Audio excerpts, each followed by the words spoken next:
The nation on Monday, just a couple of days after his return from medical vacation in London. He put it point blank: Nigeria's unity is settled and non-negotiable, saying government will not allow room for irresponsible elements to cause trouble.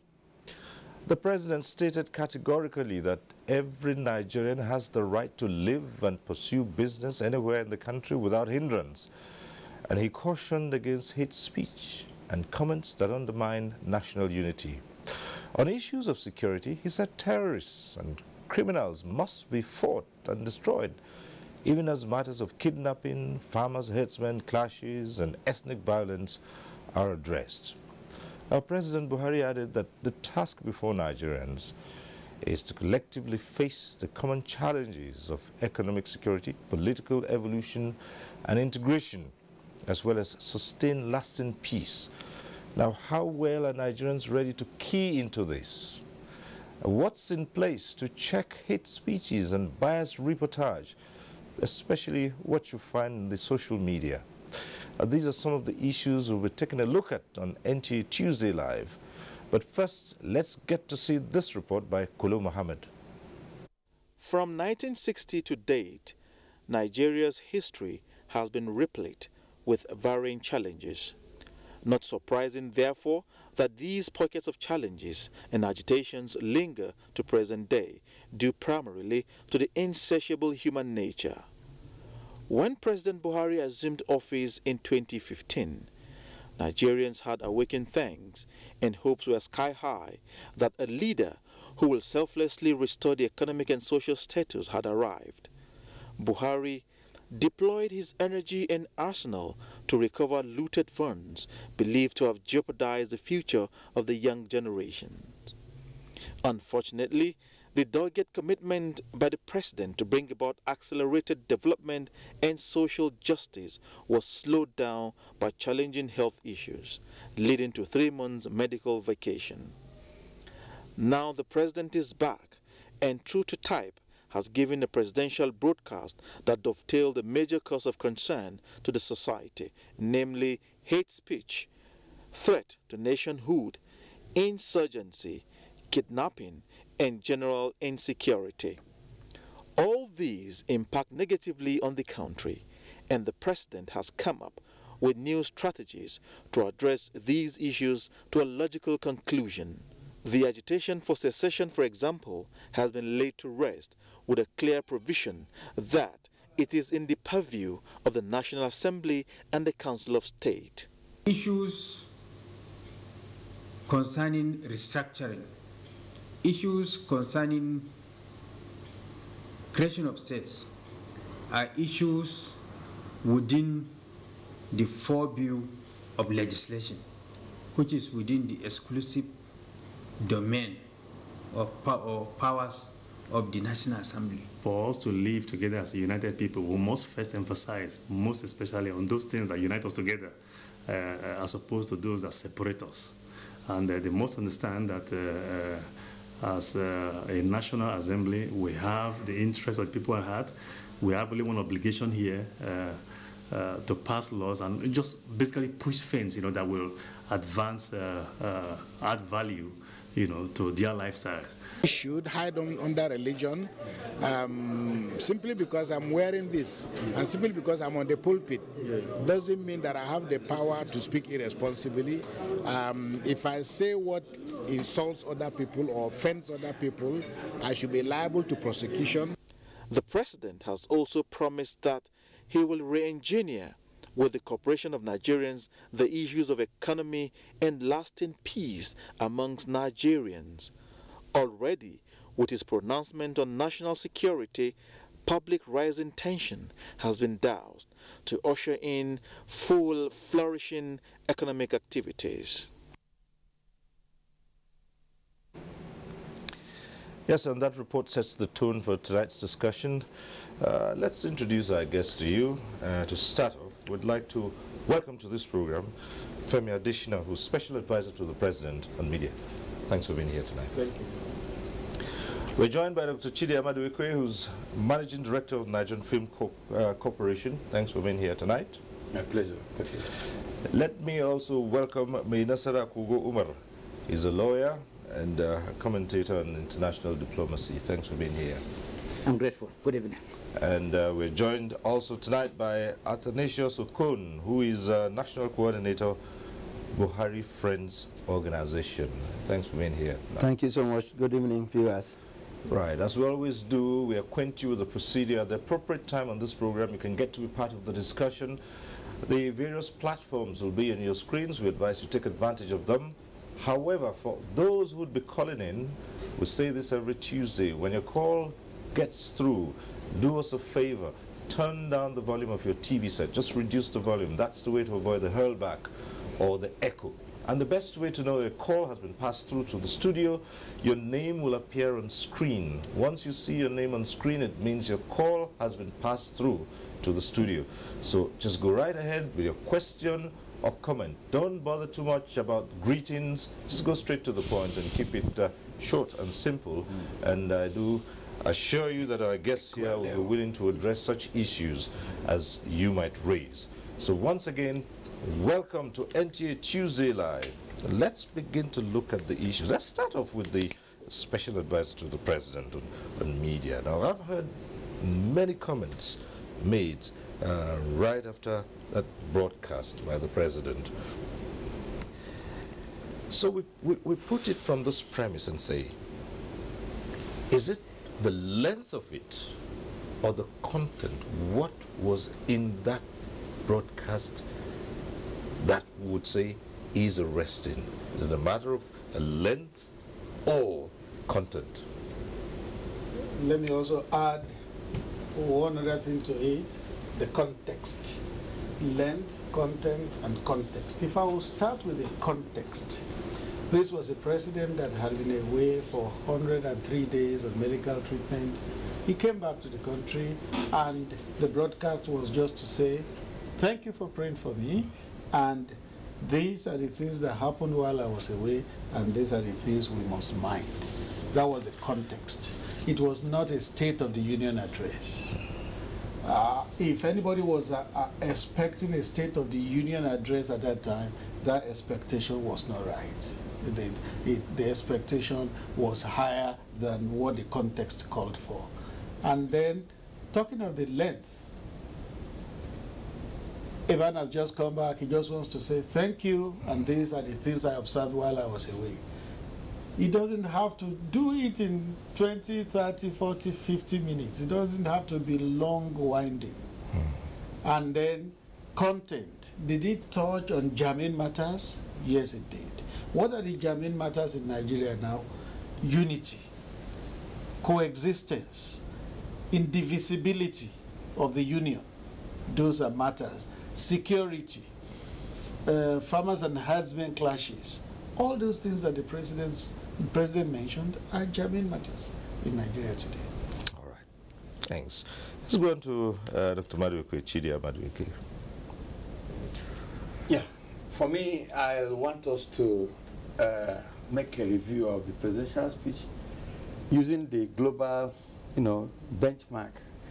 There are people who are literally giants, like Ralph Waldo Emerson, who is a 19th century poet. And he said speech must have power. Speech must be persuasive. It must be convincing and compelling. And PMB's speech, when he arrived, had all these 4 parameters. And I want to let people know that powerful speeches are not usually very lengthy.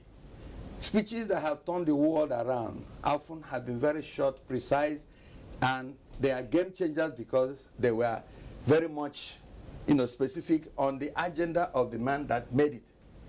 When Abraham Lincoln made his Gettysburg speech, it was very short. Today it's regarded as one of the biggest and the best speech in America that even the secondary school people till date have been made to memorize that speech. And you can go listen it. The shortest speech that Winston Churchill gave was what set the agenda for Britain to win the war against the tyranny of Hitler. It was not long. It was very short but precise. And besides, PMB had made it clear that His interest is the unity of the country and the security of the country, and disunity cannot, disembowelment of the country will not be under his watch. So he used this opportunity to re-emphasize that. As somebody who wants history to judge him, along those three set areas, either during his campaign or while in office, that he set up. So he's definitely not happy with the Fulani herdsman going about. In the past, we have said he didn't make comment about it. Now he has come up. Say, listen, it cannot be business as usual. I have kept quiet. Not that I have kept quiet. I have directed the military before now to be doing something. But now he is the commander-in-chief. He's coming to say, we are going to take this out. We cannot continue to watch, ethnic agitators. That's why he mentioned Ojukwu probably. Because if you say you want to agitate for Biafra, you cannot be more intellectually endowed than Ojukwu in talking about Biafra. And if Ojukwu, before he died, even went on interview to say that there is nothing like Biafra, because we will not be doing justice to the dead. He led the first Biafra proudly, but now he can, it is just a non-issue. So that is why he mentioned that and tried to say, listen, my people, yeah, you want to do restructure. Oh, it's part of APC plan and action. But we can sit down and bring it through the process and procedure, which is one, the National Assembly is there, two, the Council of States are there. So you find out that those who are talking about speech or rejecting it are those who naturally rejected when the wife said, well, my husband is doing well, he's sick, he's in London. The acting president went, they rejected him. The APC governors went, they rejected their report about President Mohamed Buhari. Even when the PDP governors went, they rejected him. Some are still even wondering, are we sure the person that come back is President Mohamed Buhari? Even after he stood there and a guard of honor was mounted for him, you saw how strong and straight he stood. So there must be that rejection, there must be that opinion, but we must bring this thing to the focus of what has been happening before now. So speeches have been made, and like I've said, I'm to be proven wrong. Most world-changing speeches have always been short. When Ronald Reagan, after 40 years of Cold War, brought it to an end, his speech was very short. He said, Gorbachev, calm down this place, tear down the wall. And it is that speech that is resonating after Gorbachev had died. So I'm thinking that today, Buhari has put himself in the annals of great men of history who made strong speech, and after that speech, their purpose for life was more encapsulated, which is going to happen so in Nigeria from now henceforth. All right, thanks a lot. Yes. I believe the speech is timely. He has really demonstrated the high-level disciplinarian he has been all through his life, imbued in patriotism, discipline, and nationalism. People are trying to go beyond the bounds. It's a call for reflection. And you expect nobody other than him to do that, because Section 130 of the Constitution of the Federal Republic of Nigeria says that the President and Commander-in-Chief of the Armed Forces is the Chief Executive Officer of the Federation. So he is giving the lead. He's giving the lead because we decided that the Constitution, law of the Constitution should be what should govern Nigeria. And the law of the Constitution, Section 2 of the Constitution of the Federal Republic of Nigeria clearly says Nigeria is an indissoluble and indivisible nation. That one is clear. Therefore, whosoever is thinking about the divisibility of Nigeria should listen back. Anybody above the age of 50 should remember the tracks of the level of movement of Nigeria up to this level, the contribution of this gentleman, and should appreciate what he has said, and should appreciate the fact that he has a responsibility too in that context. Because whatever you are doing, the law of the Constitution is clear. Section 8 and 9 predicates any amendment of the structure or modus operandi of the governance of Nigeria on the purely on the National Assembly. We have the Council of State. Therefore, on no account should we be going round about all those diversionary measures of setting up one committee or the other. President Buhari is a straightforward nationalist. He has seen the A to Z of patriotism and discipline, and he knows what it takes. And he cannot allow, that is why he's even talking about this Ikemba of Newi. 2003, his meeting with him. They were recapitulating the developments of Nigeria. Then they said that unity of Nigeria is non-negotiable. It is non-negotiable because the 3-year civil war buried the question mark of whether Nigeria should be disintegrated. And then the citizens too, they have responsibility. Section 15, subsection 1 of the Constitution clearly says that the motto of Nigeria is unity and faith, peace and progress. These 4 words encapsulate the summary of what President Buhari has said. We must be united. We want unity. You are not wiser than God that creates us of homogeneous nature in Nigeria. The 163 countries of the United Nations Organization have a total of 8,263 different ethnic tribes in the world. Nigeria has just about 200 plus. There are countries that have more population than us. Take the example of India. More different tribes, more number of religions, more cosmopolitan nature. Take China. You know, take United States. But they are living in peace and harmony. They are exploiting the diversity God has made them in order to pursue a common purpose of nation building. The whole world is moving towards globalization, which is in other words talking about unity, unity, unity. Now faith, you must have faith in your leadership. You must have faith in your leadership. That is where the citizenry have the responsibility to support the government. It is not just the responsibility of the leadership alone, but the citizenry must give the desired faithful followership. That is the reason why even in the Constitution, Section 15, subsection 2 and 3 clearly says that you are free to move to any nook and corner of Nigeria. You are free to get married to anybody. You are free to have residency right in anywhere you want in Nigeria. It's your country. The same thing, even the sections 33 up to 42 of the Constitution clearly talks about fundamental rights. The right for you to live, the right to dignity of human person, the right for you to even express your opinion, to even exchange whatever. Greater number of the successful businessmen in Nigeria cannot do it with only their tribal kinsmen. A successful businessman from the south must do business with somebody in the north. A successful politician from northeast must do something with a south person. That is the reason why you see the right is provided in the Constitution for intermarriages, for businesses, for many, many other things. And at the same time too, if you look at it carefully, even God has made a lot of things. In democracy, you need population, we have it in the north. 90% of the economy is in the south.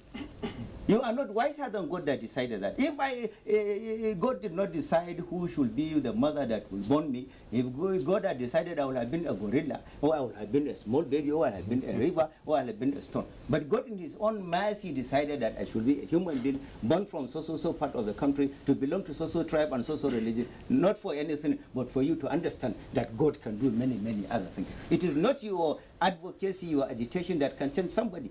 Okay, right. So, Athanasius, good. Yes, I think I want to speak from the support-based point of view. Right. Good enough. I want to really thank the NTA for finding it necessary to bring me here. I've been looking for opportunity like this because we are on the field. We see better than those who are stationary. Now, let me talk straight about the fallout of Mr. President's speech. I want to start with features of good leaders. One of the best of them, to the best of my knowledge, is proactiveness. A good leader sees and knows that the situation requires urgent attention. I want to quote him. It surprised even me when he said, while he was away, despite his health challenge, he was watching the events that was going on in Nigeria, were going on in Nigeria. Every evening we watched news. Therefore, that making my breast with what actually transpired while he was away. Mr. President, while he was away, was not unaware of what actually took place in Nigeria. And as he came in to demonstrate that quality of a good leader, proactiveness, he went straight. His speech centered direct on those areas. And you know what? to further demonstrate that 24 hours later, he convened a meeting of the security chiefs. One of the challenges, to the best of our knowledge, is security threat from different dimensions. What do you expect a good leader to do? To leave that one to go on lengthy speeches, to talk about River Niger and Benue, and 50 pages. They should wait for 1st October. What we are saying now, Mr. President had addressed the areas that requires urgent attention. And he didn't waste time meeting with the security chiefs. To do what? To swing into action with his military background experience, because you need such people to advise. He's a strategist. So you are now not privileged at the meeting that held today among the security experts with the boss, the president himself. So why don't we wait and see the next line of action from that meeting? He didn't renege in that regard. One of his assignments, security for life and properties. With that security, would they talk about any other thing? Security first. After security, other things will go. So it's like these are hypotheses. There can be no fire without smoke, if I'm right. Or there can be no smoke without fire behind. So there'll be fire. Then what happens? Smoke will fall. So let's see and give him a chance. And the issue of economy, I can assure you, is going to surprise a lot of people. Just give him time.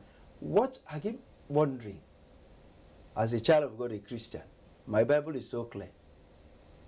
We have our own role to play as citizens, while leaders also have their own. Our own is that we should be supportive. Pray for leadership. God went further to say, He is not unaware of such leadership. Leave them for me. Do your own work. You are not to judge them, but to do what? Complement their role by praying for them, supporting them, doing your own civic responsibility as a citizen. I think we should be playing that complementary role rather than leaving our own and start attacking leaders. It's even punishable for those of us who profess God all the time, for you to be attacking leaders. He said, remove first the big peck in your eyes so that you'll be able to see. That big statement carries a lot for those who can understand it. For you, if you can understand what that means, remove first the one in your eyes so that you'll be able to see well. Have you done your own civic responsibility as a citizen? Pay your taxes and other responsibilities that are expected of you as a citizen to complement the functions of governance and for those in the leadership position. So until we learn to do that too, then it will make sense in calling our leaders to order. Right, thanks so much. And interesting the response so far that we've had. So let's look at some of those salient issues that came about with. We heard the president say he was saddened by the level of the vitriol, the hate that was being spewed forth from Nigerians. And even, you know, ironically, even as he made that broadcast, you found that in the social media, there were various trumped up fake versions of the speech flying around. Yeah. What would drive people to do that sort of a thing? It's really baffling. It's baffling. I don't know. What I think is happening is that some people are resolute in just causing mischief. On Sunday, the day preceding that broadcast, suddenly they began to circulate that there was a national holiday. A national holiday had been declared. And I began to get inquiries from the media. Is it true that a national holiday has been declared to celebrate the return of the president? I then called General Dambaza, who is the Minister for Interior. He said he does not know anything about it. Yet it was all over the social media that holiday had been declared. Mischievous people were behind it.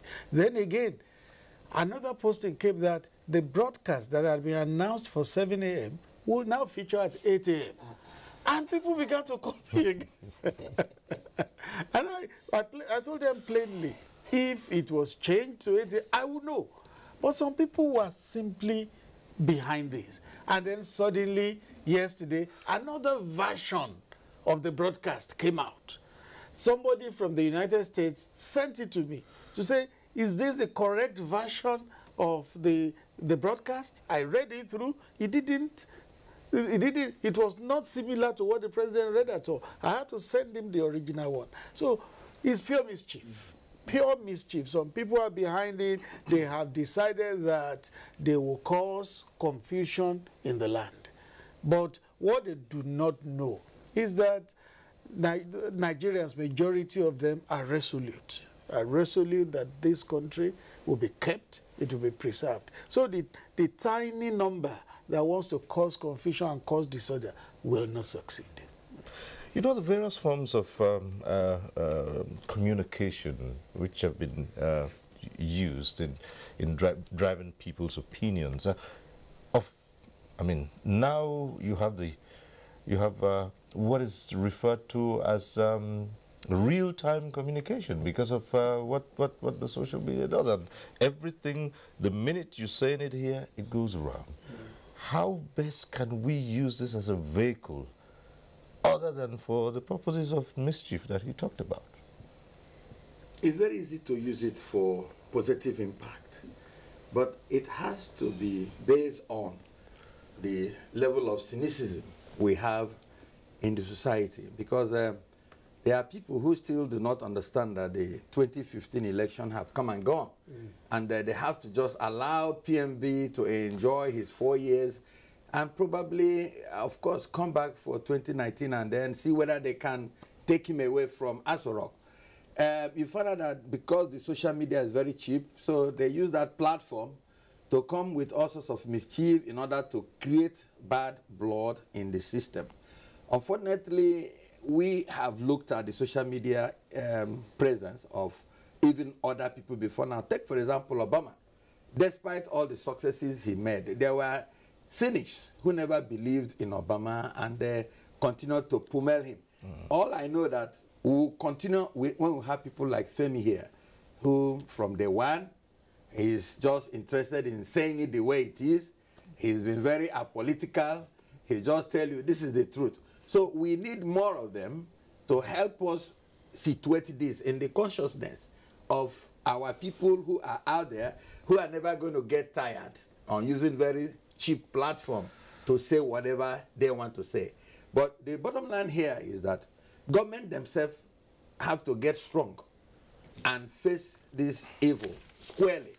Yeah, we may not be like Turkey or China that want to come with certain, legal situations to curb them off. Because again, the point here is that the president is very interested in having every citizen of this country enjoy the freedom that comes with democracy. We are not going to be like China that we're going to lock up this and make sure people don't have it. You only continue to appeal with them. Government agencies like the Ministry of Information, like NOAA, like other agencies, will continue to come up with countermeasures that will see to it that these things, the hate, because it's actually the hate angle of it that is creating the problem. So like I said, the issue here is people are still not certain, are not sure that they have lost election.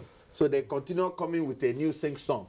Even the restructure which you are saying, which it's not like APC is against it, but the procedure has to be followed. But you find out that those who are now talking more about it are those who have lost election or those who want to win election. So everybody wants some cheap, hold, to stand and get something. I was surprised the other day, I understand somewhere in Anambra, people campaigning are trying to. You are campaigning to be governor of a state, and you want to sound cheap to exploit the sentiment of the people that said they want Biafra. The same people that said they are not going to be elected in Anambra. You want to come and tell us that, oh, when I'm the governor of Anambra, I will represent the agenda of Biafra, because you think that those people on the street don't understand, and you are an educated man. So you want to use, this. So I believe there is need now for very senior citizens from both sides of the divide, indeed in all the 6 geopolitical zones, because it's not what government needs to do. I'm happy that the acting president, then now the vice president, made effort, strenuous effort, to get the people from Arewa land, from the Igbo land, from the Oduduwa land, to start talking. So I don't want that to stop. I believe that our National Assembly should move in now and go to their constituencies and do more, so that people will know that we don't have any other country, because the mistake some of us are making, that we are thinking that if anything go wrong, we can win it. Nobody can win it. It will be worse than Somalia. Okay. So the more we make people understand that we are stoking with fire, you cannot be having the equivalent of Radio Rwanda here in Nigeria, and we allow it to go. You just have to make them. If the game starts, you can't go beyond Zuba. The man in Zuba can't go to Kaduna. The man in Kaduna can't go. So it will be a total mess. Okay. Look at what's it called? Sudan the other day. They have not found their feet. They have their independence, and life is not better for them. Okay. So more education. Our phone lines are already open, and I think we have our very first caller from Birnin Kebi, Umar Anache. Hello. Yes. Thank you, Mr. Siro. I'm Umar Anache calling from Birnin Kebi. Yes, I would first of all like to congratulate all Nigerians for the return of Mr. President. May God increase him in good health, all necessary courage and wisdom to lead Nigeria. His speech is very brief, articulate, precise, and direct, centered on security and national unity. Of course, no single speech of Mr. President that can address the expectation of all Nigerians. Therefore, I expect the address of Mr. President to cover some areas, particularly the areas of Nigerian welfare and palliative generally. Because since the increase of petroleum pump price, for example, to 145 naira, everything was on the increase. And including the foodstuff and other essential commodities. And on the other hand, the first time in 18 years.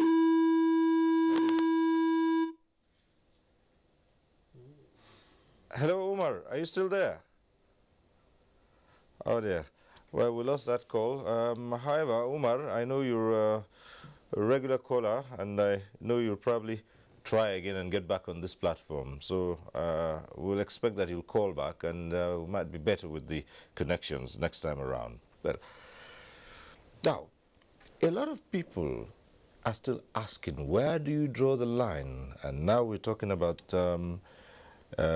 hate speeches. Where do you draw the line between freedom of expression, you're entitled to your free speech, and this kind of thing we're witnessing at this time?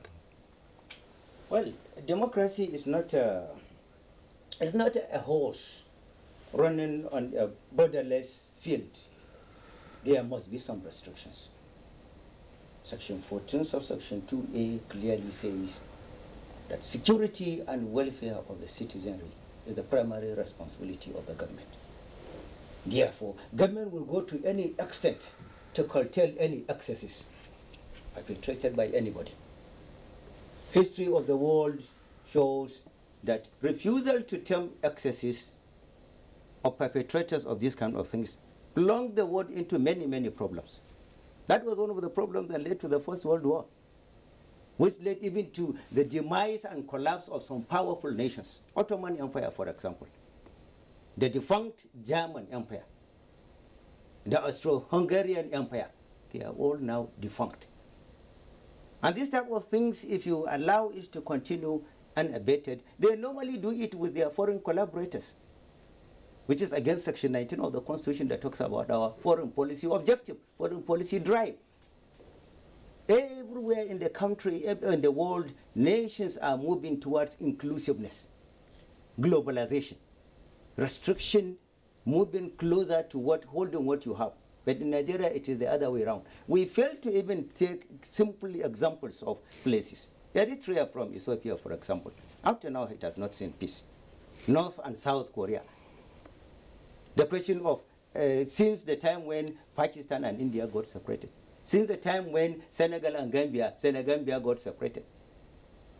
Near us here, Sudan is there.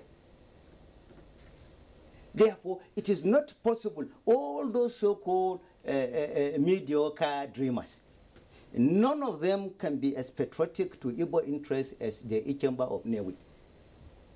But at the end of it, he has seen the reality of the day. He has distinguished between dream and the practical reality of what he's seen in the daylight. Nation building is it. If you are not interested, you have the liberty, the world is so wild, you go to any other country and seek asylum or seek for citizenship. But if you must be in Nigeria, the fundamental position is that you must subject yourself to the Constitution as per Section 1 of the Constitution. The supremacy of the Constitution. It has binding force on all persons and authorities. So what I expect here is that the relevant authorities should be up and doing. You should not allow few handful individuals to plunk us into anarchy. All right, let me ask you to pause a while here, and we'll return to the phones. We have another caller from Lagos this time. Okay, well, we lost that call, right? Just keep the calls coming through. We're hopeful that the lines will get better as we go on. Some nights can be can be like this. Yes. I want to add to that. Yeah, well, the freedom to say whatever you want to say. Some people say, well, it's my right to speak up. But at what point does that right, begin to end and another begins? Well, I was at the point of saying, where your own stop, mine begins. Let me come home. The greatest thing I know that drives a nation is a culture of the people. When you have a debased culture, there's a big problem. I recall war against indiscipline. I recall issues MAMSA. Is it MAMSA then? All towards what? Cultural reorientation. I think that is our major problem for now. That reorientation issue should be put on the front burner now, especially now because of the younger ones, the children. Social media, I think government policy should come and address this problem as the issue of whistleblowers. You recall what happened when the issue of whistleblowers started. Fake people use that because they want to make money. The same analogy I'm making in the case of social media, because of hate speeches. I said in one of the programs which I featured that I witnessed what happened in 2015. Even Nigerian Television Authority here, Radio Nigeria, major government media houses were used by governments. The genesis of it. Today, the thing has what? Had a spiral effect. People sponsors this. And I gave a solution. My solution was straight. If this problem was caused by government, people in government, then government should also stop it.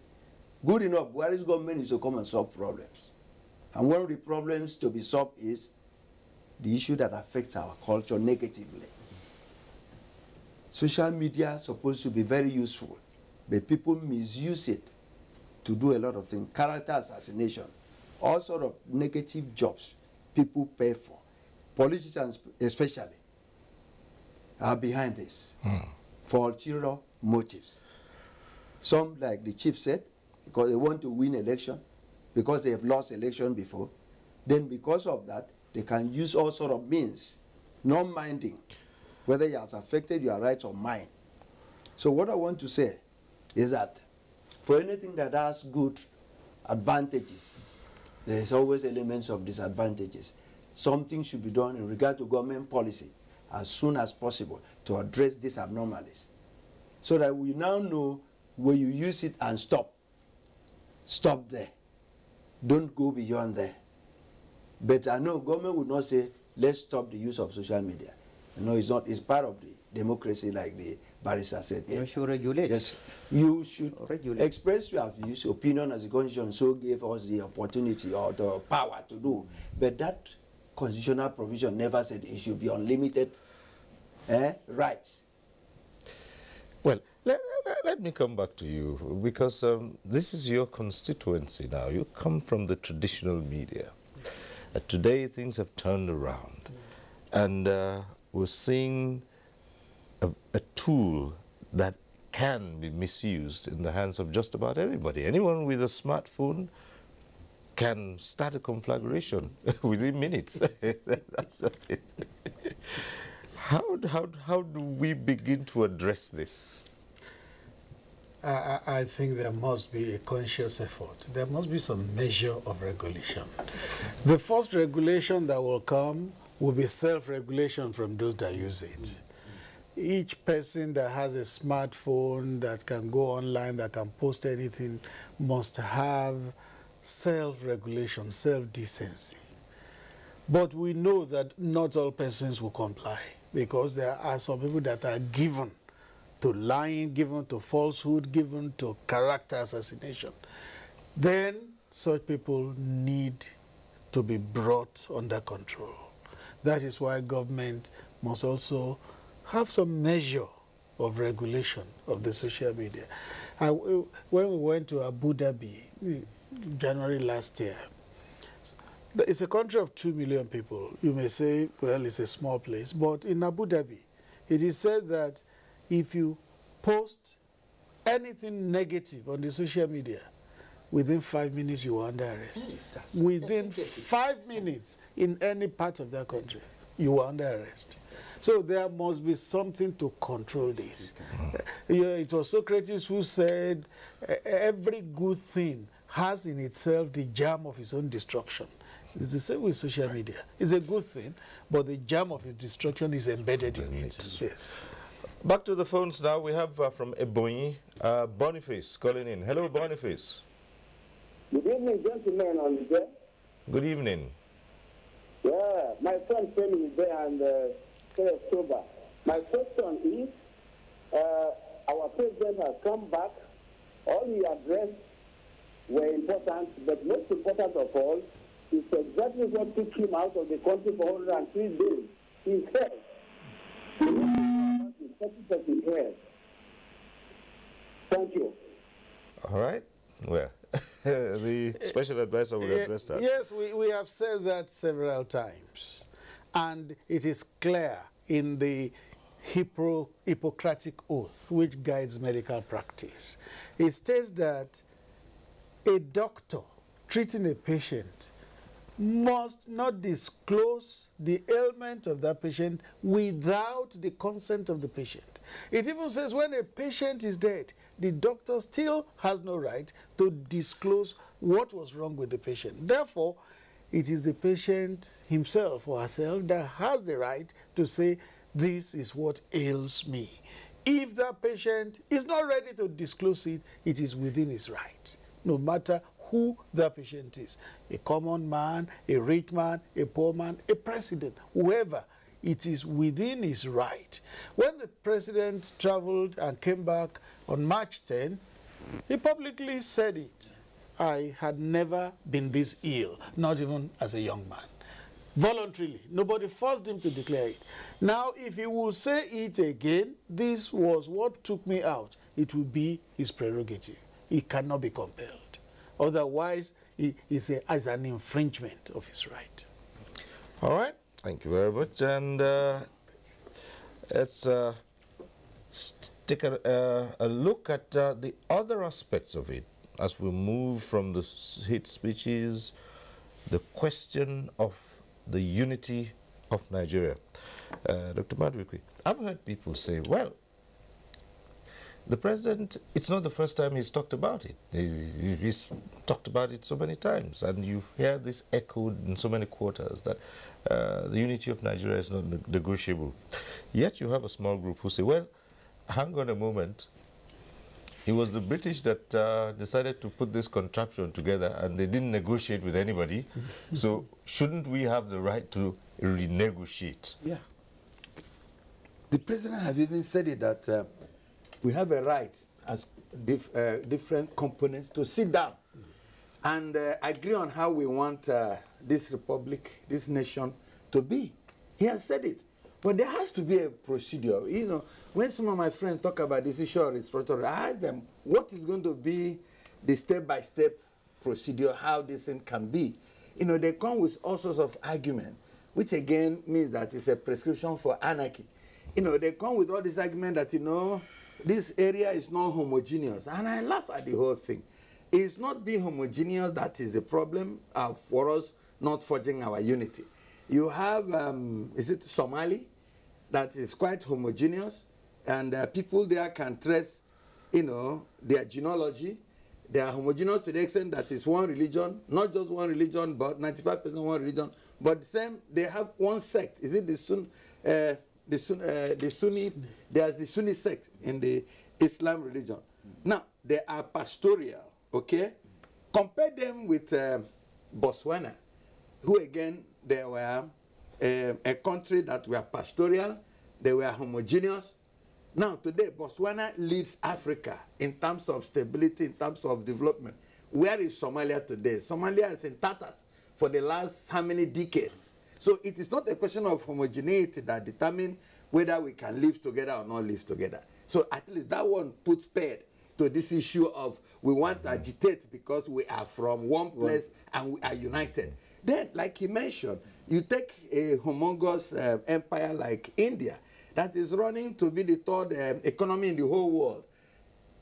One thing is certain, or even if you want to go back to the one of Somalia and you know, Botswana, you can see they had the same background, but one thing was different between them. One, Somalia had this issue of a break in their government. There was always a military intervention. But in Botswana, you never had any military intervention until now. So they were able to factor and grow organically to what they want the society to be. Today is a very prosperous business destination in Africa that even the world, before they come to Nigeria, they even want to go to Botswana because certain things and assurances are there that can prosper business. So in that case, it's not a question of we are not united, we are not homogeneous. It's a question of us understanding that what binds us together is far more than what can divide us. And then we cool down and get it right. Let's try the phones again. From Abuja, John. Hello, John. Hello? Hello. Yeah, hello. Yes. Hello? Do we have John on the line? Go ahead, John. Okay, yeah. Good evening, guys. Yeah, good evening, guys. Yeah, good evening. Just a quick one. I think, actually, Mr. Femi Adesina, I've followed him for a very long time, and I'm so happy that today he was able to address all the questions properly. Because I do know him that he doesn't really address questions very well. Anytime he comes on Channel 3, he doesn't really address questions very well. But today I'm so pleased with you that he has addressed all the questions perfectly well. But one thing that I really agree with him is that he was talking about the president, that it is the prerogative of the president to tell us what the nature of the sickness is. But it is not really his prerogative, and the reason is this. We are the taxpayers, and we're the one paying for we're the one paying the bills. So if we are the one paying the bills, I think it is just right for us to know what is it that we are paying the bills for. And apart from that, I think also the panel that you have, everyone is a proponent of Buhari's policy, and so I think it's not right enough. I think you should have a mixture. You should have some people that will oppose the policy of Buhari if we have one or two persons that is doing that, so we can have a robust debate, if you get what I mean. So it should not just be one direction. Like I'm listening to it now, everyone is saying the same thing. Oh, we love Buhari, we love Buhari, we love Buhari. Nigeria can't develop that way. We need to have some people that will say, oh, this is what is wrong with Buhari, and we have some people that will say, this is what is right with Buhari, so we can have a robust argument. So from there, we can pick up good things, and then we can pick up some good lessons. So thank you so much, guys, for the program. It's a nice program, a great one. Well done, Sir Stover. I'm so proud of you. That's all I have for now, and okay. Take care of yourself. Right. Thank you, John. The other aspect regarding what the special advisor on media to the president said. I'd leave that to him. But you have just answered the question that you put across by saying that you needed to have people with a different opinion. And that's why you have an interactive session on this program. Okay. And that was exactly what you have just done, because you called in and you had a different opinion. It would be impossible to put 170 million people into the studio. That's why Tuesday Live is interactive. We do expect that all those who are watching, they might have a different opinion from what's been said in the studio. They're quite, they're quite free to, to air those views. And apart from the phone calls, there are other platforms as well. The Twitter handle is there. And we do encourage all those who watch this program to take advantage of that. And so that's how it is. The opinions are diverse. Well, the other part of it I'll leave to him. Okay. When the calls became vociferous, we want to know what our president is suffering from. One day I called up a lawyer, Barrister Monday Ubani, who is a friend. I said, the fact that President Buhari is a president, has he stripped him of all rights, all privacy? And he told me no. He said no. He said he still has his rights, he still has right to privacy. Yes, yes. So, if he's not inclined to disclose his ailment, he is covered under the law. All right, back to the phone. Still more calls coming through. We have Henry who's calling in. Hello, Henry. Good evening, sir. Good evening. Yeah, I greet all the girls in the house.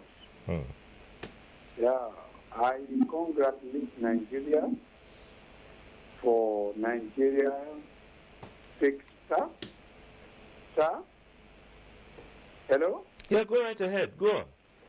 Okay. I congratulate Nigeria for being in a one accord of peace for our able president, Muhammad Buhari. I greet our brother, Femi Adesina. There is a big work that we need to do because I need this our country. You see, those people that be on the part of agitation, sometimes we go to blame them. Sometimes we still look at the other way around. We can't blame them much. Because the lie is flying in this our country for years ago. They have made almost everyone to almost lose the sense of reason. Like me, I'm a child when Buhari came in the military as the head of state. Since that day, I follow Buhari up my standing as I'm talking to you. Buhari, if we see Buhari like 2 to 3 in Nigeria, all this area we find ourselves before this time, we will not reach there. That is my contribution. We need to reorientate the mind of people for a good thinking. Thank you, sir. All right. Thank you very much, Henry. Yes, back to the studio here. Yes. This issue of disclosure of Buhari's ailment is his constitutional right. Section 35 of the Constitution clearly says that there is a right to life and there is a right to privacy. And Buhari is not the only leader who happens to be suffering from one ailment or the other that has remained surreptitious. It is his own personal discretion to disclose or to conceal. Ariel Sharon of Israel was at a time down. Yasser Arafat, King Fahd of Saudi Arabia, and so many examples. Even Robert Mugabe. And there is no binding obligation to disclose anything on that. Then the question of whether all of us are pro-Buhari, I think it's a reflection of the nation. The tumultuous welcome, the unprecedented kind of a gigantic reception, despite the very short notice of President Buhari's return, is a testimonial to that. Up to now, there are parts of the country that are jubilating, welcoming the hero. It's only in Nigeria we don't appreciate the value of that man. When President Barack Obama visited Kenya, President Uhuru Kenyatta talked to him. He said, Your Excellency President, from your ancestral background of this country, there is the need for us to explore some window of multilateral or bilateral cooperation to advance development for us or to give us some ideas. President Obama laughed. He said, why are you laughing? I'm asking you something serious. He said, yes, there is somebody that is more serious, more endowed, somebody that has one of the greatest respects you can imagine in the world. One of the 5 best leaders we have is there in Africa. If you can get close to him, you can get the inspiration on how you will advance the cause of nation building in your country. He said with that, he told him, the newly elected president of Nigeria, Muhammadu Buhari. But we don't appreciate the precious gift God has given us. He's one of the most celebrated Pan-African nationalists you can ever be proud to have in this contemporary period that we have. So it's a period of national regeneration. Thank you. It's a period of everybody to put hands in deck. The responsibility of the governance is the pure challenge on everyone. The nation ethics is social justice. Social justice means you should treat your immediate neighbor equal. You shouldn't do what you believe is injurious to yourself to your immediate neighbor. Mutual cooperation, economically, socially, politically, that is the way we can advance. No nation advance into development in fragmentation or in unregulated kind of talks we have in Nigeria. So the authorities should regulate this type of media utterances, whether it's in, social media or any other form of media. We need regulation. We need sanction. Absence of sanction makes people to continue perpetrating what they are doing unabated. Right. From Abuja here, we have Kehinde calling in. Hello, Kehinde. Hello. Good evening. Good evening. Yes, sir. Hello, sir. Good evening, sir. Yes, go ahead. Yes, sir. I just want to have a very short statement. I want to, first of all, greet all of you for all of you have spoke well, and I want to greet our president that to congratulate him for his health. And what I want to say, let me go straight to the point, is that Nigeria is created by God.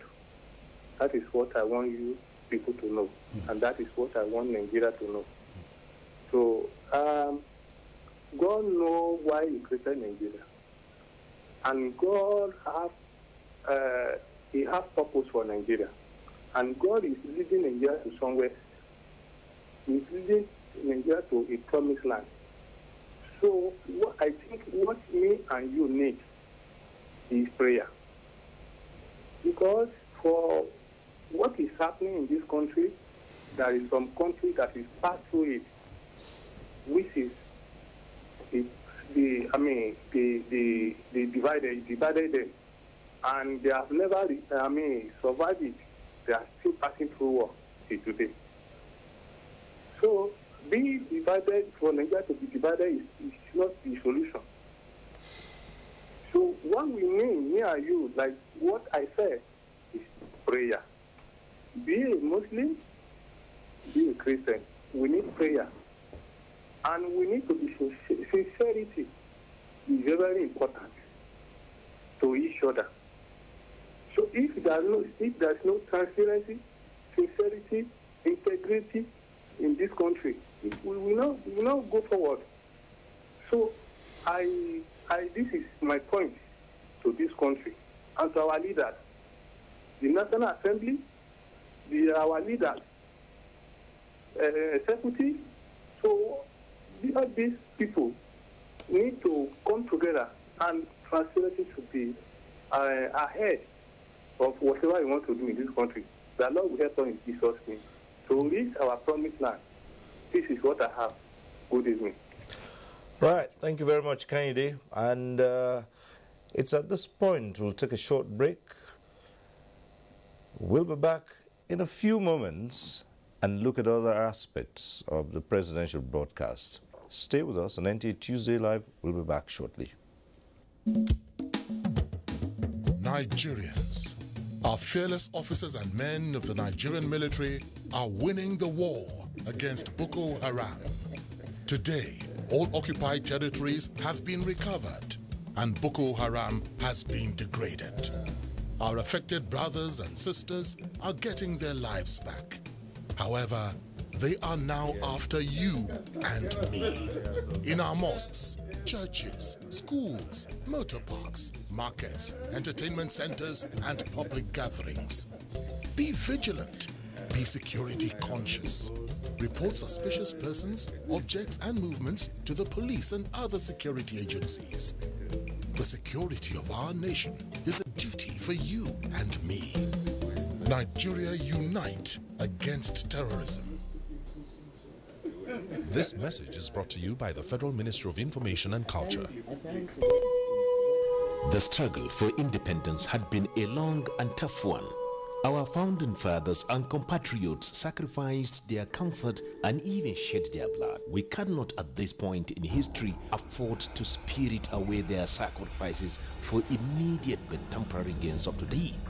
Let us emphasize what unites and not what divides us. Working for the unity of purpose with a stronger vision for a better tomorrow. NTA, growing with the nation. Nigeria, the only country we can train with remarkable potentials to excel. Let us believe in ourselves and change our attitude for the sake of our country and generations unborn. Let us revive our cultural values, which are our essence as a nation. Let us renew the spirit of patriotism and hope in our dear country. Do not take or give bribe. Be punctual always. No more African time. We can't expect to be global citizens and operate on African time. Join the queue. Insist that people are attended to on a first-come basis, no matter who they are or where they come from. Nigeria, good people, great nation. Make you report any crooked person, object or wakajugbe movement to police and security agent demo. The security of our nation now work for all of us, plus including me and you. Nigeria, make we unite against terrorism. Now, Federal Minister of Information and Culture bring on this message.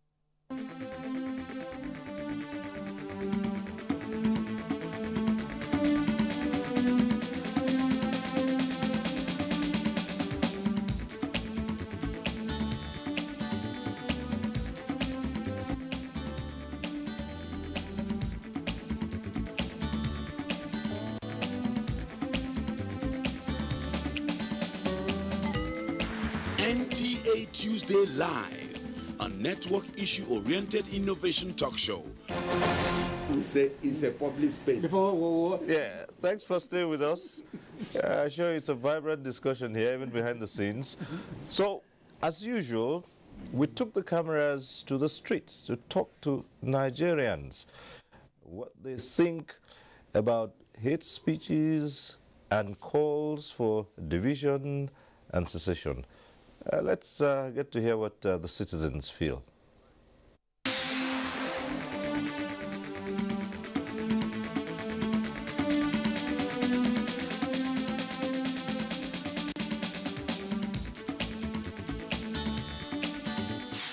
So hate speech will destroy this country, economically, physically, anyhow you take it. So the issue is this: people should talk reasonably, maturely. Is the way you react. Your maturity is the way you react to situations, whether it is good or bad. You don't just open your mouth and say things that will ginger people, whether you are tribe or ethnicity, or your religion, or against other people. So what you always preach, you preach peace. If you want to talk, you talk reasonably, preach peace, unity, integrity, and you like for your brother what you like for yourself. Criticize the lapses positively, not negatively, so that it will help the leader correct his mistakes and bring the country forward.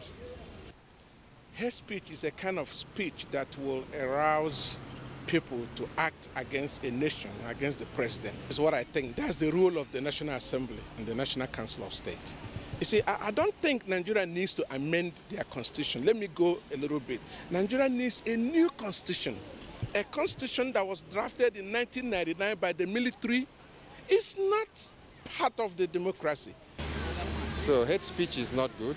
It's not the same as freedom of expression. I think we should disassociate ourselves from hate speech because it's not good. So he saw the damages that this hate speech, quick notice here, hate speech there, is doing to the country. That's why he made that statement, I believe. He made that statement in a good state, to try and tamper the inflammation as a result of the hate speech. So I think he was right from what he said, that hate speech is not going to take anybody anywhere. Before now, we lived as brothers. Surely can. It can, because of the ethnicity, religious, regional sentiments attached to it. Because you are hurting people that of different tribes or different religion or different region from your own angle, and that can cause disharmony.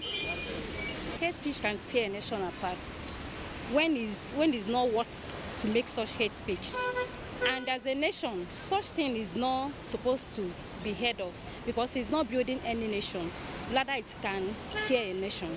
So I didn't support the motion of persons, bringing up or making a hate speech. It destroys. So it hinders a nation from progressing. It can even spring up violence.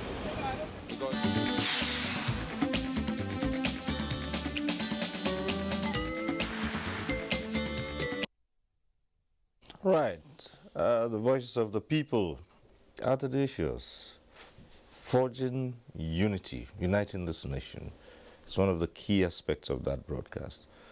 How Nigerians can get together and as one people take on the numerous challenges of building a nation.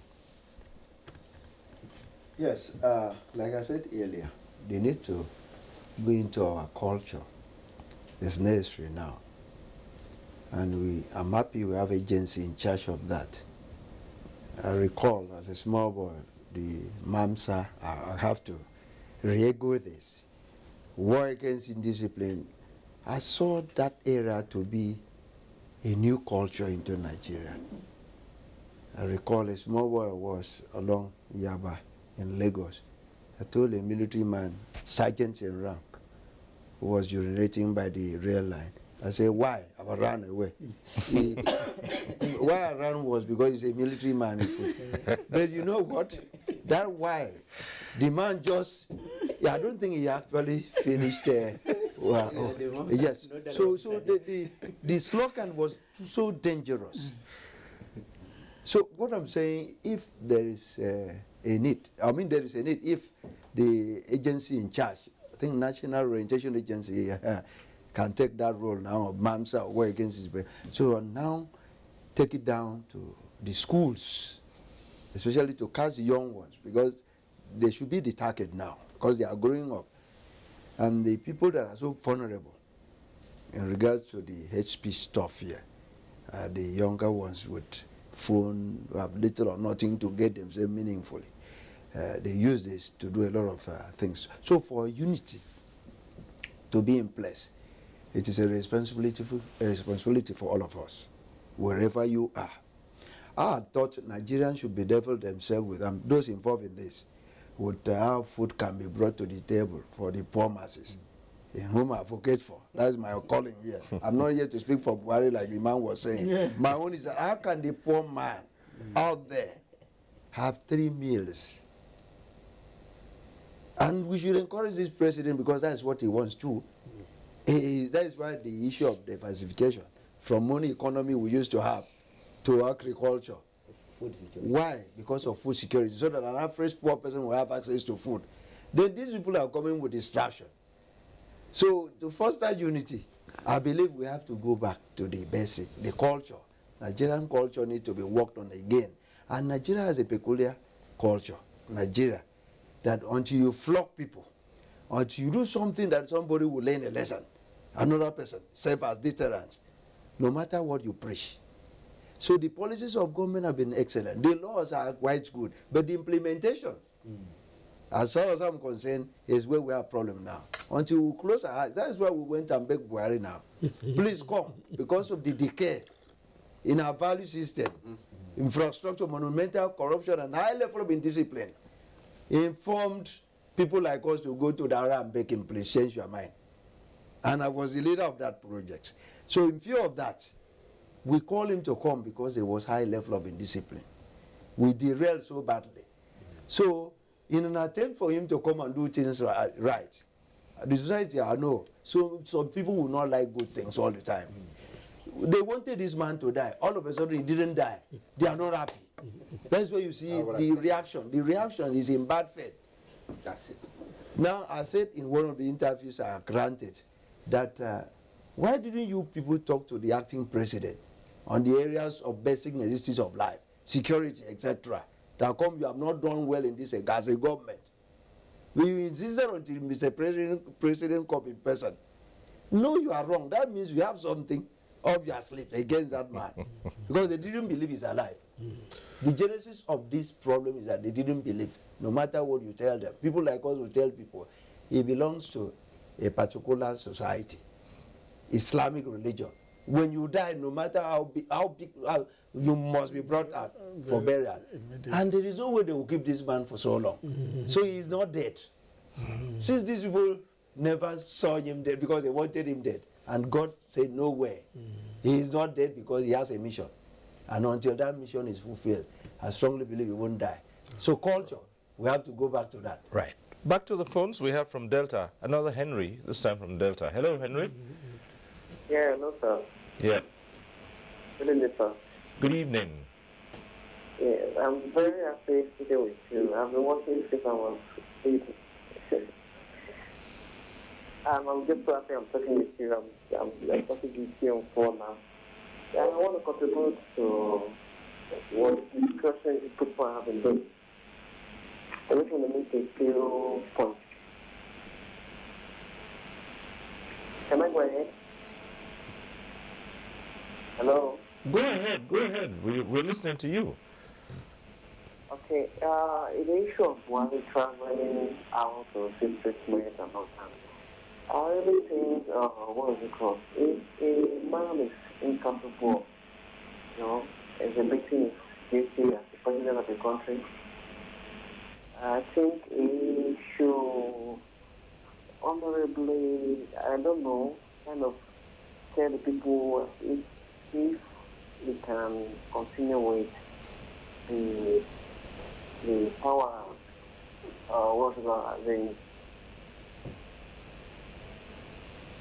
Yes? Henry, go ahead. Do we still have him on the line? Yes. All right. Well, so far he was able to put, he said he had a few points, but the only one he got around putting across, we'll leave that to the to the president's spokesman. What did he say actually? He was wondering if the president was in a position to run the affairs of the nation. Oh, okay. Well, what Henry and people who have the same opinion or mindset should realize is that exactly a week before the president came back, I was one of those who had seen him in London, and he told us that left to him, he was already in Nigeria. He wanted to come back home, but that he has also learned to obey his doctors, and until the doctors give him the clean bill of health, he will not be able to come. And then exactly a week after that, he arrived. So that shows that between the time he spoke and the time he came, something had happened. The doctors had certified him fit enough to return and to continue his work as president.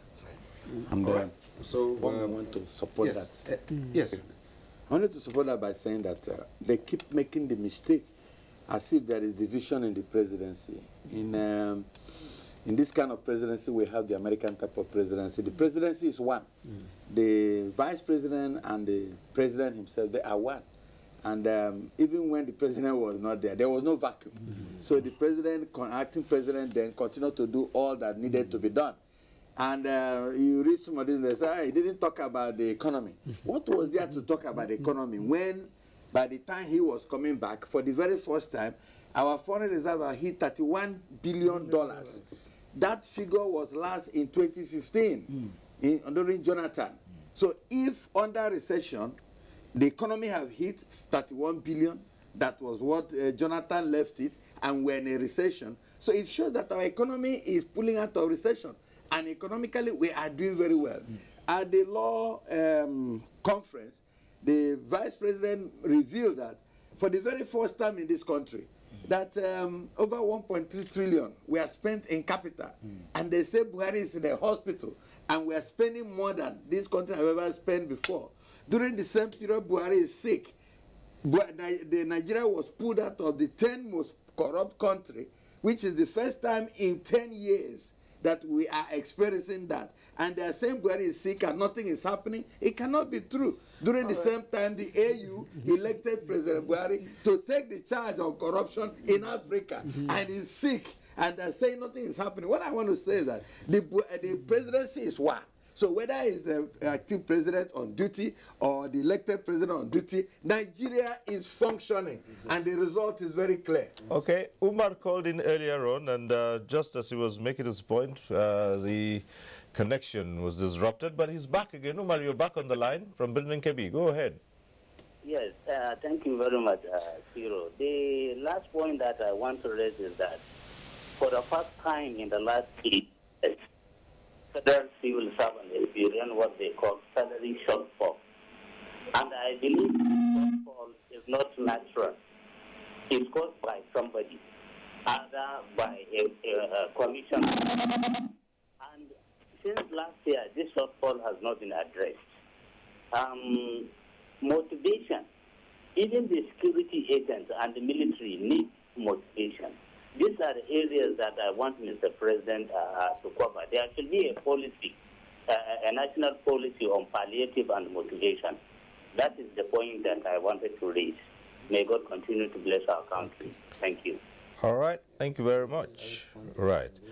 Well, he did talk about ensuring that the nation moves forward, rebuilding the economy, and part of what Umar is saying is finding a way out to introduce certain palliative measures for those who are hardest hit by the attempts to regrow or boost the economy.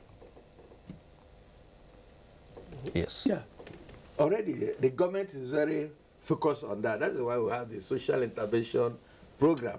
Under that social intervention program, you have, the end power, you have the conditional cash transfer, you have the school 1 meal a day going on, you have the entrepreneur training, the Jeep thing.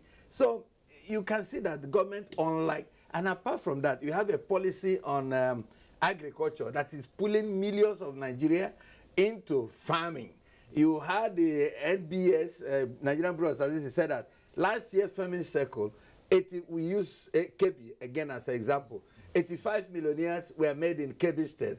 And this year, 250 millionaires are going to be made in Kebbi State. We're not talking about a buoyant state, which is very buoyant and poised to now feed the entire Southeast as it were. You can see that the new definition of who is a millionaire today in Nigeria is going to be who can provide 1 million metric tons of rice. That is why you have Dangote is going to be the largest exporter of rice, because the enabling environment in Africa by the year 2050. That is why you have Koscharis there in Anambra has done so much rice. In Nasarawa, the same thing. What are we trying to say? We say we got to produce what we must consume in order we minimize what we are wasting in terms of import. That is why you find the president went to Abia. Abia, I think, was one of the first places the president went to set up the SME clinic.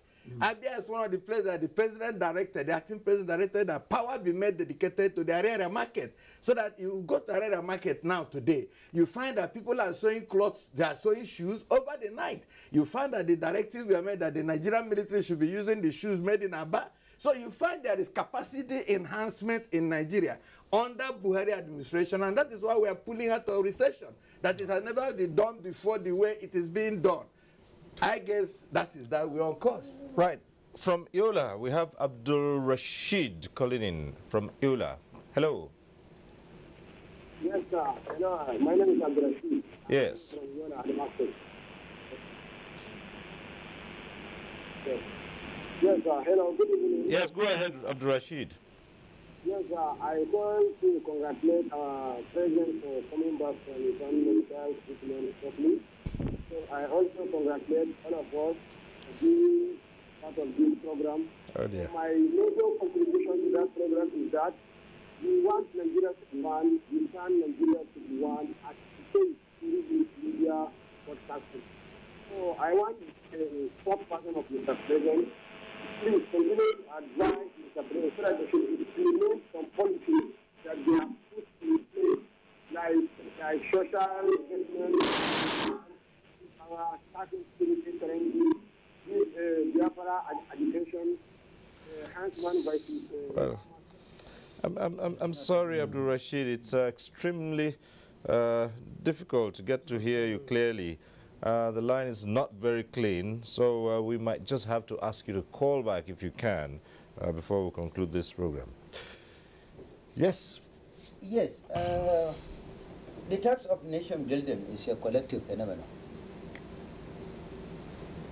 I wonder where our eminent nationalists are, recipients of national honors. Even if you have never received any national honor, the fact that you are an elder statesman by age demands that you should show exemplary conduct. You should be the one to be the shepherd of the youth clubs or associations within your particular locality. You should be the custodian of moral guidance. We need moral regeneration. Whatever is going on negatively is an article of corruption. And Section 15 of Section 5 says that it is the responsibility of the state to fight corruption in all its ramifications.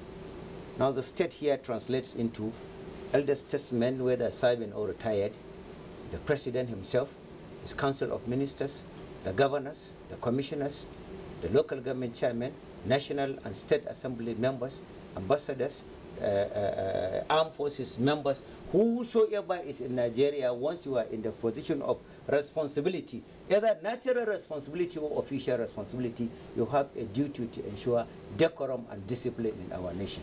We need evolution of elder statesmen. We want the national statesmen to come out and be speaking gospel of national unity, gospel of patriotism, discipline, patriotism, and nation building. This is what we want. Your silence is translating into your refusal to contribute towards nation building. We want you to come out if you are really sincere. Don't be somebody who will climb over a ladder and then throw away the ladder when he's already on top there enjoying the fruits. All right. We have from Lagos, Ben calling in. Hello, Ben. Yes, sir. All right. We have from Lagos. Yes, go ahead. Hello, sir. Yes. Hello? Go right ahead. Your name is on screen. Your call is through. Go right ahead. We're waiting. First of all, I want to thank Mr. Femi.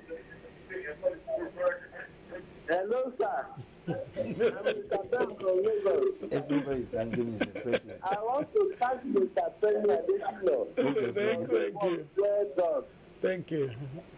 It's a really patriotic Nigeria. A very patriotic Nigeria. But that is why we are chosen. All these agitations are not the kind of things they are talking about. The president has been able to address it. Any other thing people are talking about is millions to me and to the majority of Nigerians. The president has addressed all the issues in 6 minutes. Thank you very much, sir. All right, thank you, Ben. So, can I add? Yes, please. Yes, Go in ahead. addition to what the chief said, in regard to economy, for the first time since 1999, to my knowledge, apart from the $31 billion in foreign reserve that you mentioned, the last quarter is subject to ratification anyway. I got to know revenue that accrued to Nigeria, non-oil sector, was higher for the first time. I think it's something we should also appreciate this government because of the deliberate policy on diversification, and agriculture was the lead sector in this regard. Revenue that came was more than oil. That means we are no longer depending on one. Exactly. And that is what was very difficult before now. And So, please, so I see that as a good development in the polity. So without a good leader who had this vision to think in the direction of diversification, right, what would have happened? Okay. Well, just an addition. I heard that a good number of pilgrims from Kebbi State are paying for themselves. These were people that depended on government to send them to pilgrimage before. This year, they are paying for themselves because they have made more money. Yes. Now, one of the biggest aspects here, and I'd like you to, underline the significance of this. The president spoke.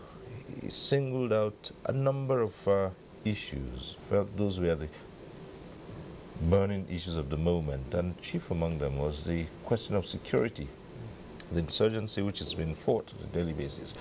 And shortly after that, I think Athanasius made reference to that. In barely 24 hours after that, he had summoned a meeting of his security chiefs.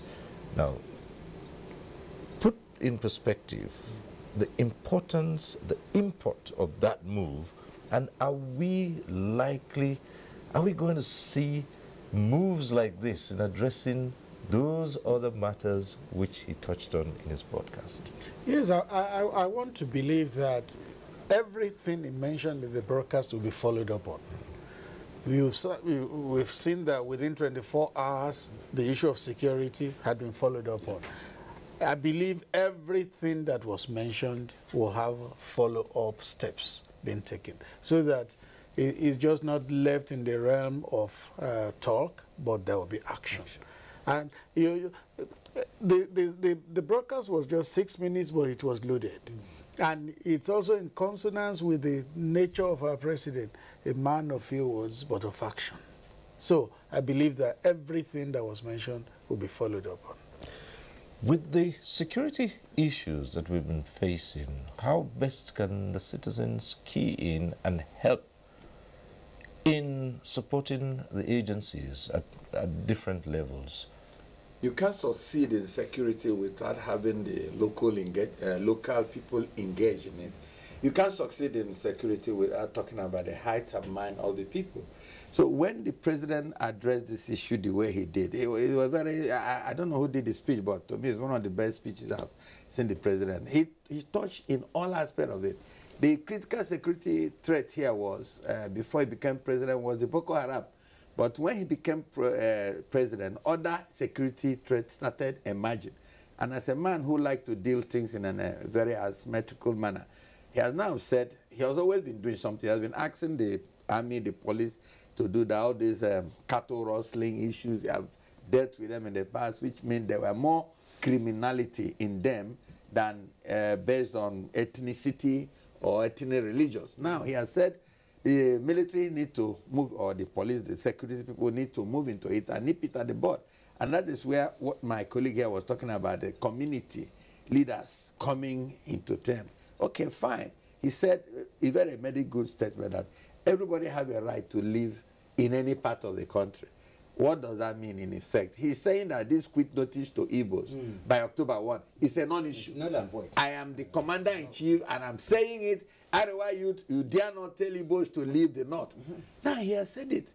The leaders in the north should be able to take a cue from there and complement it and start talking to the people, the young man. Listen, this is better for us to maintain the status quo. Baba has come, but this is what he said: forgive and forget. Whatever that stimulated that is gone. The same thing with our leaders in the southeast. They should also take that olive branch of Mr. President and say, listen, it's a no-go issue. We can talk about how we can build a united nation, a viral nation. We must differ because we are a federal state. But the leaders in the southeast should be able to start reaching out. People can reach out to these people who are agitating. Have they been called at the village level? We have governors, we have senators, we have leaders in that place, we have ministers from that place. Have they sat down and said, this is Southeast Forum meeting, we want to address this? We cannot be here as elders, like my people say. The goat will go and give birth with a leech on the neck. So what are we doing? Because to be honest, when I saw that video of Biafran DSS, to me it looks very ugly. And I don't see how any man who consider himself a prominent person in Igbo land will keep quiet and don't want to, because we all went there. We know what it is. The same thing in the Southwest. Southwest well organized. They always been very progressive. They have their Southwest development agenda. So they're already taking care of that area in a way it's supposed to be. But it would be nice. I saw the other video, one of the one man. Again, these people are always living outside the country. They are not here. He's sitting down there in America and he's asking the Yoruba young boys to go and remove the signboard of Moritala Mohammed on the airport, because that means that the Southwest have been conquered because a Fulani man bearing the name. So we have work to do as elders in all sections of this country. We cannot continue to keep quiet and say, oh, Buhari, listen, that speech, I bet you 100 years, 50 years to come will be recorded as one of the best speeches that President Buhari made. As we are talking about the speech of Ronald Reagan, Theodore Roosevelt, Abraham Lincoln, George Washington, that is where that speech lies in. And since you are the former speechwriter, or one of those who knows, I don't know how you people did it, but I use this opportunity to thank you, but you did well in that speech. Well, and one of the biggest challenges, like you said, the insurgency, Boko Haram came in, but all that challenges came in, particularly the question of the farmers-herders clashes. And that you also talked about must be addressed.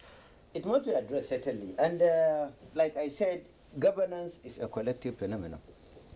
In Nigeria, everybody will now shut up and be looking at the government at the apex to create magic. There is corresponding responsibility on all the state governors.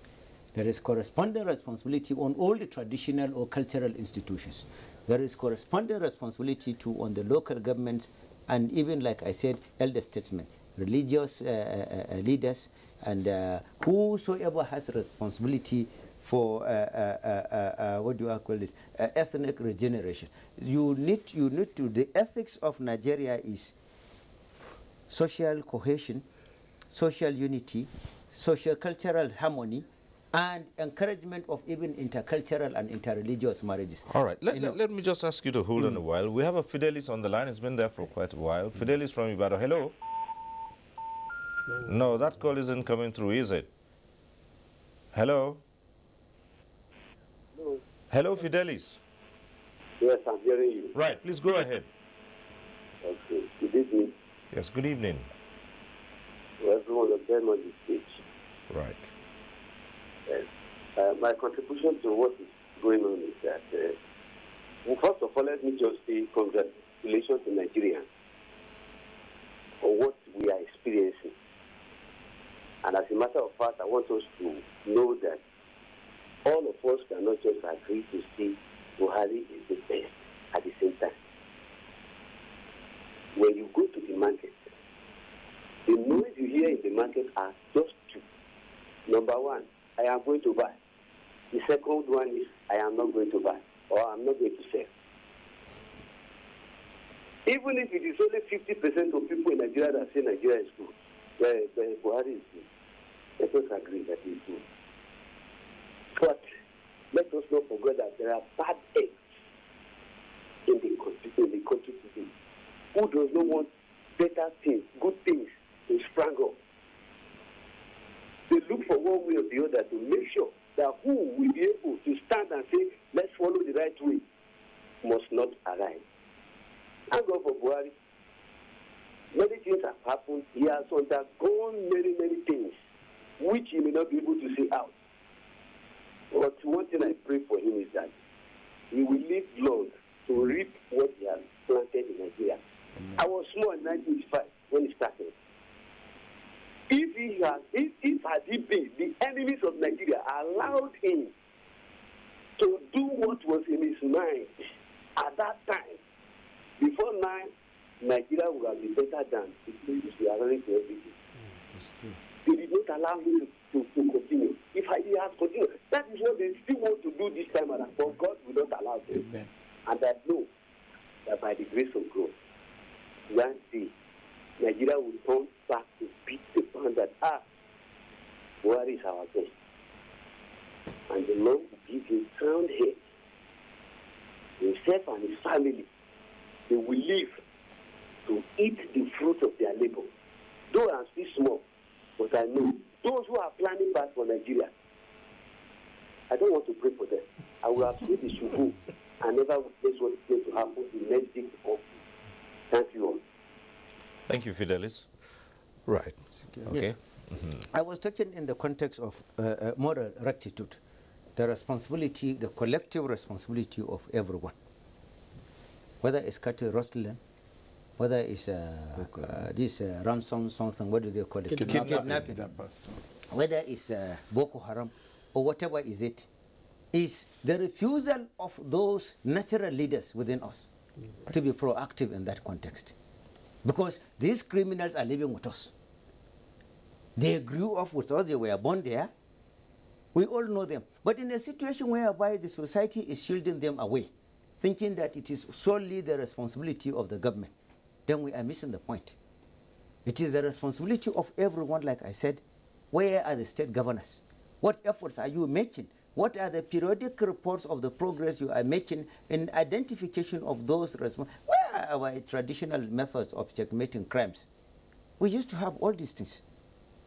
And if you are talking about, say, it is the federal government, it is the federal government, then at the end of it, those that will face the problems are within the constituents of your domain as the governor.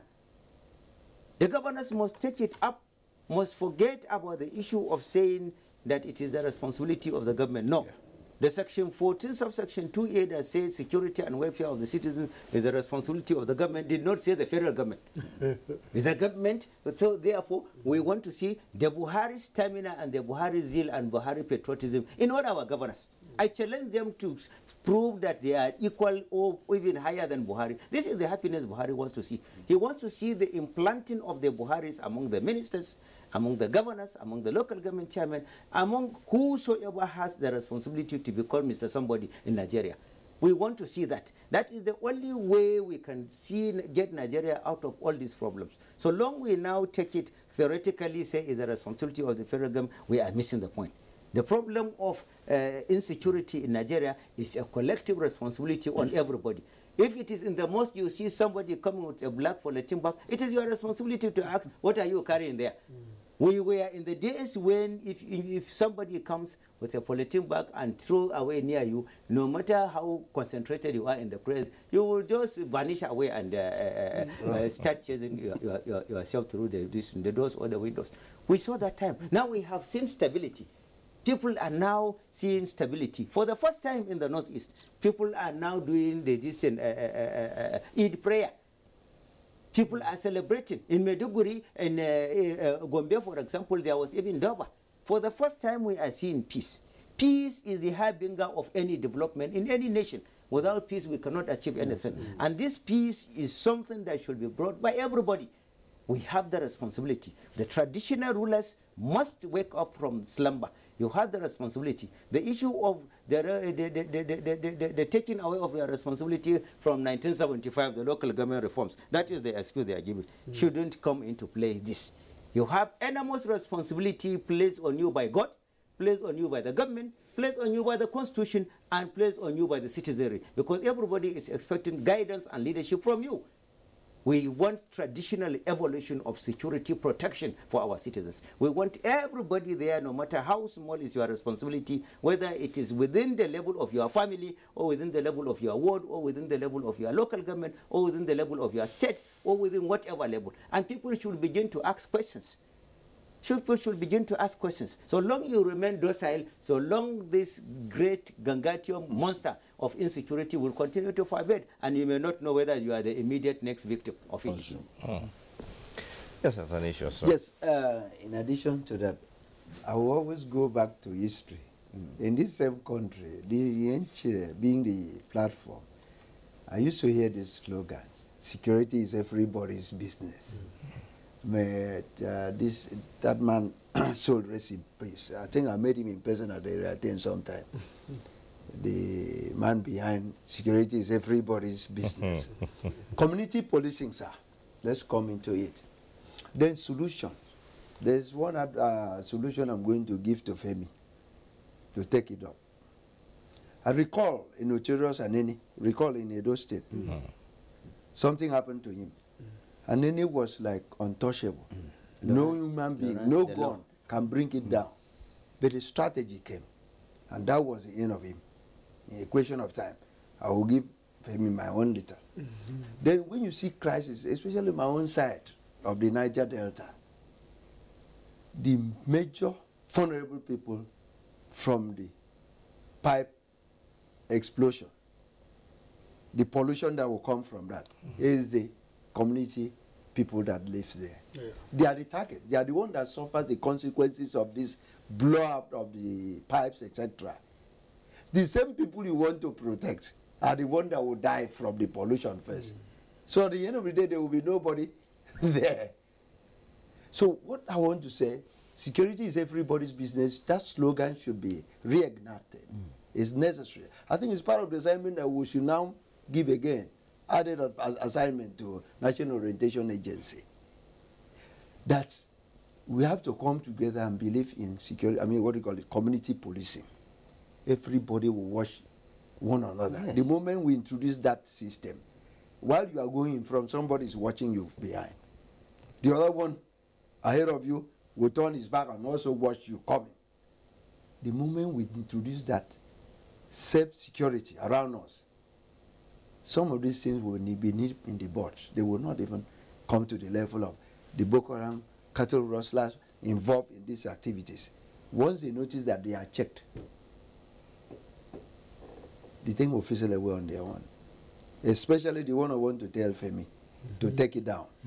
You will be seeing great things happening. It's very efficacious. It will work. I've given you a case study. And Nene was brought down. I think we'll take home that. Something can be done. Well, as we begin to wind down on this program, we'll just take the aspect of the administration's relations with the citizens. The Nigerians say, look, let's get more out of this administration. Let's know more about what this administration is doing.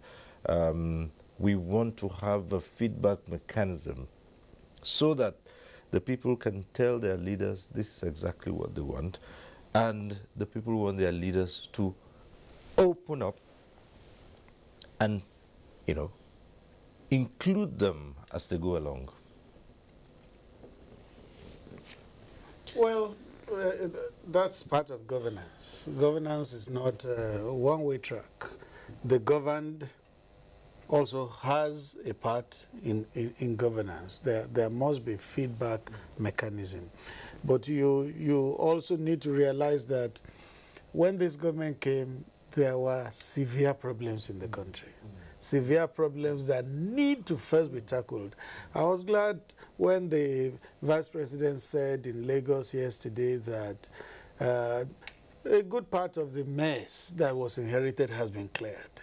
Now, with that mess being cleared, we will see governance take fresh direction and shape in which there will be better engagement. Yes, I agree with you. There must be engagement between government and the governed, and it will be looked into.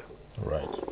I have an appeal here to our people to say, let us remove cynicism. That cynicism means that we find it difficult to even appreciate that government has brought about this COP. And we are staring this COP in our face, and we're saying, no, government have done anything.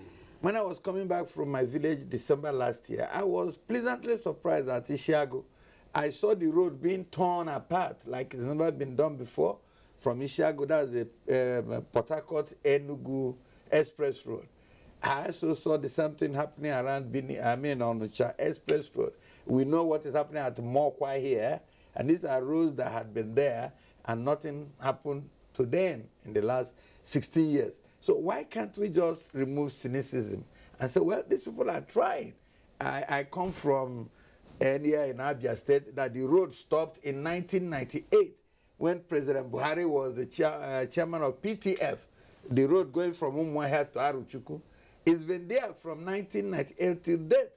And it's only now that Buhari is the president that road, our Minister for infrastructure has made money available, and some other roads like that. Yet we see these things, we want to say, no, nothing is happening.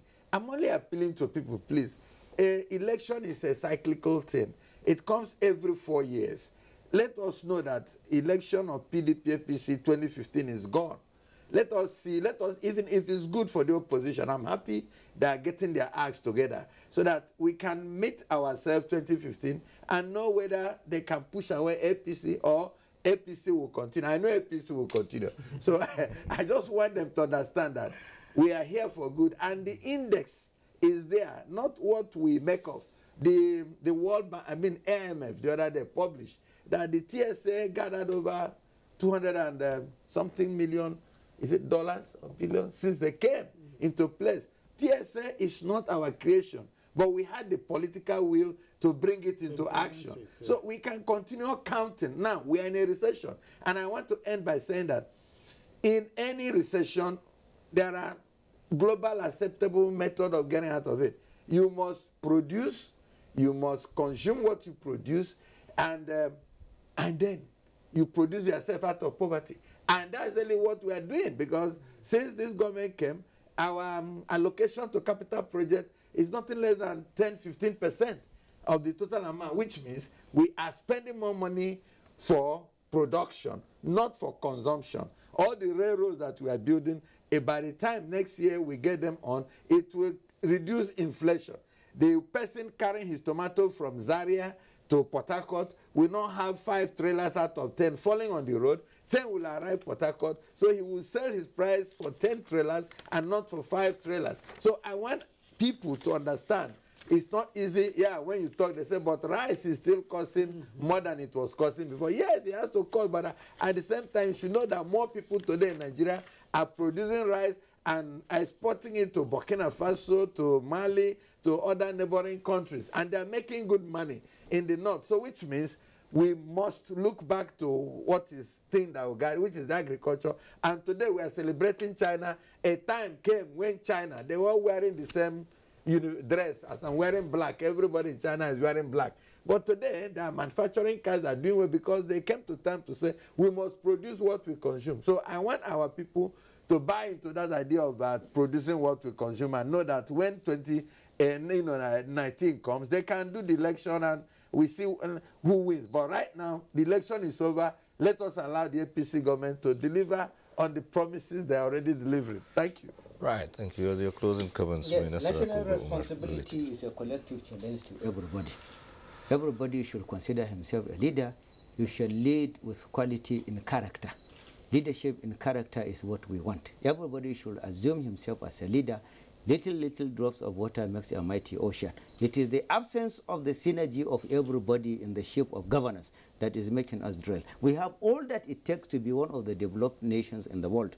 We have their mineral resources.